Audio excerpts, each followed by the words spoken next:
Hello guys, तो hope आप सभी ठीक होंगे, फिट होंगे, फाइन होंगे, अपने अपने घर में सुरक्षित होंगे। आज हम जो बात करने वाले हैं ना, और मैं ये ज़रूर चाहूँगा कि आप इस वीडियो को लाइक करके शेयर ज़रूर करना, ताकि जो हमारी न्यू जनरेशन्स है ना, उनको इस बात का ज़रूर पता चले। क्योंकि ये बात ही ऐसी है, काफ़ी सारे लोगों को पता भी है और काफ़ी सारे लोगों को नहीं पता। तो मैं ये ज़रूर चाहूँगा कि अगर इस वीडियो के माध्यम से किसी को कुछ पता चल रहा है तो हम ज़रूर बताएं। तो स्टार्ट करते हैं। एक बात है महाभारत जी के टाइम की और की, जो वो युद्ध हुआ था उसके बीच में आपको पता है कि भाई काफ़ी सारे जो योद्धा थे, है ना, ताकतवर से ताकतवर योद्धा, बुद्धिमान से बुद्धिमान योद्धा, काफ़ी सारे योद्धा थे। उनमें से एक ऐसा योद्धा भी था जो बहुत ही बलशाली था, जिसने काफ़ी सारे जप किए थे, तप किए थे, वीरता हासिल करी थी। और उन योद्धा जी का जो मैं अगर नाम लूँ तो उनका नाम है कि भाई बर्बरीक जी। तो एक ऐसे योद्धा थे जिन्होंने काफ़ी सारी चीज़ें, जिसको हम इंग्लिश में कह लें, अचीव करी, मतलब काफ़ी सारी वीरता प्राप्त करी थी। और उनको ऐसे वरदान भी प्राप्त थे कि भाई वो जिस युद्ध में चले जाएं वो युद्ध वो हार नहीं सकते, हमेशा जीतेंगे वो। और जिस साइड से वो खेलेंगे वो साइड कभी हार नहीं सकती। ऐसे हुआ था कि भाई जो वो योद्धा थे, जाते जाते उनके पास काफ़ी सारी वीरता आ गई। और फिर एक टाइम ऐसा आया जब वो महाभारत का युद्ध चलना था, तो श्री कृष्ण भगवान जी जाते हैं उनके पास अपना रूप बदल कर, उनसे मिलते हैं कि भाई, उनको पूछते हैं कि बर्बरीक मुझे ये बता, अगर आप इस युद्ध में जाते तो कैसे जीतोगे, क्या है आपके पास ऐसा। तो वो बताते हैं कि मेरे पास जो शक्तियाँ हैं, उनके पास जो वरदान है, उनकी वजह से मैं जीत सकता हूँ। तो वो पूछते हैं कि भाई बता क्या है वो। तो वो कहते हैं कि मेरे को 3 बाणों का ये मिला हुआ वरदान। पहला बाण ऐसा होगा जिससे मैं ये डिसाइड करूँगा कि मैंने किनको किनको मारना है, और दूसरा बाण जब मैं छोड़ूंगा वो ये डिसाइड करेगा कि मैंने किसको किसको बचाना है। और जो तीसरा बाण होगा, जब उसको छोड़ूंगा तो सब खत्म। तो वहाँ पर क्या होता है कि एक वृक्ष होता है। तो श्री कृष्ण भगवान जी उनको बोलते हैं कि ये वृक्ष है, इनमें से ये जो पत्ते हैं इनको अलग करना है, ये जो पत्ते हैं इनको मारना है, मतलब इनको ख़त्म करना है।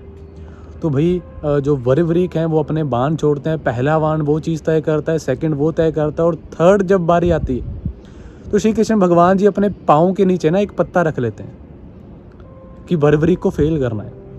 तो लास्ट में जब तीसरा बाण छोड़ते हैं बर्बरीक जी, तो उनका जो बाण है वो श्री कृष्ण भगवान जी के पैरों में जाके रुकता है। और बर्बरीक जी पता क्या बोलते हैं, कहते भगवान अपना पाँव उठाइए, आपके पैर के नीचे एक पत्ता है। और जब वो पत्ता उनके पैरों के नीचे से निकलता है ना, फिर वो उनका जो बाण है वो ख़त्म करता है उसको। फिर कृष्ण भगवान जी कहते हैं कि भाई ये बलशाली है ना, इनको वरदान प्राप्त हैं। और उनको एक वरदान ये भी प्राप्त था कि वो जब भी युद्ध खेलेंगे वो हारी वाली साइड से खेलेंगे, उसको जिताने के लिए जब भी खेलेंगे। तो श्री कृष्ण भगवान जी कहते हैं कि बर्बरीक मैं चाहता हूँ कि आप इस युद्ध को ना खेलो। अब बर्बरीक जी चाहते हैं भाई क्यों।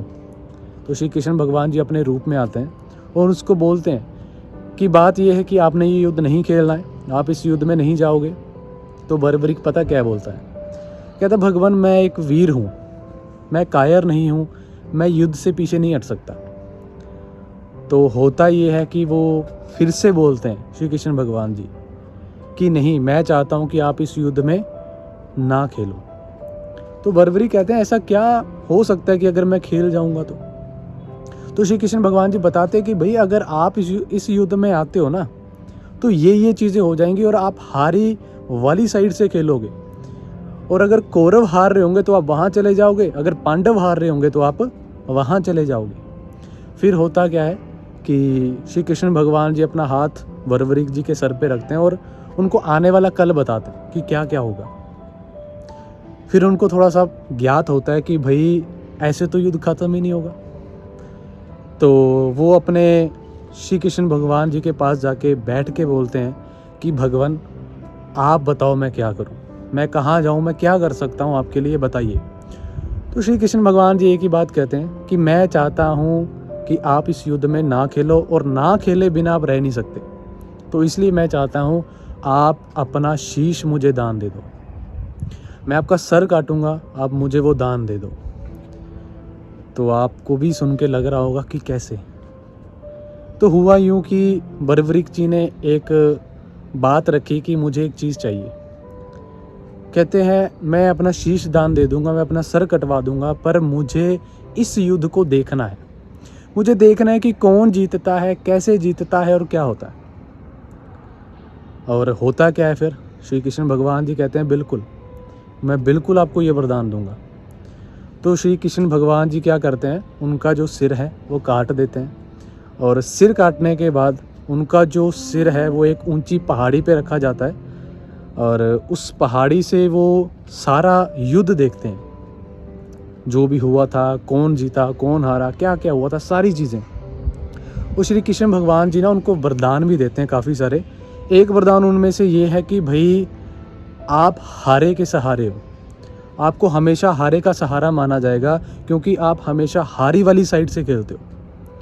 और काफ़ी सारे पर्सन्स को ये पता चल गया होगा कि मैं किन की बात कर रहा हूँ। तो एक वरदान और उनको प्राप्त हुआ कि श्री कृष्ण भगवान जी कहते हैं कि आज के बाद आपको एक नाम ये दे रहा हूँ जो मेरा नाम है, आपको श्याम जी के नाम से भी लोग जानेंगे, श्याम जी के नाम से भी आपको लोग जानेंगे। और यही सारे वरदान आज की अगर मैं बात करूं, इस कलयुग की बात करूं, वो सिद्ध हुए हैं। उनमें से एक वरदान ये भी था कि भाई कलयुग के टाइम पे आप एक ऐसे जाने माने देवता होंगे जिनको सारा ज्ञात होगा, और जीवित देवता आप माने जाओगे। तो आगे जाके वो कौन सा उनका नाम बना, क्या नाम बना, सभी को पता होगा। कमेंट में ज़रूर लिख के जाना, ठीक है जी। तो उनका जो नाम बना था वो बना था बाबा श्याम जी, जिनको हम हारे का सहारा भी बोलते हैं, श्री घाटू श्याम जी, है ना जी। और ये सारी चीज़ें हुई थी। काफ़ी सारे पर्सन्स को हो सकता है पता हो, नहीं भी पता हो। मैं ज़रूर चाहूँगा कि आप इस चीज़ को शेयर ज़रूर करना, लाइक करना, कमेंट करना, शेयर ज़रूर करना। तब तक हम मिलते हैं नेक्स्ट ब्लॉग के अंदर। राधे राधे।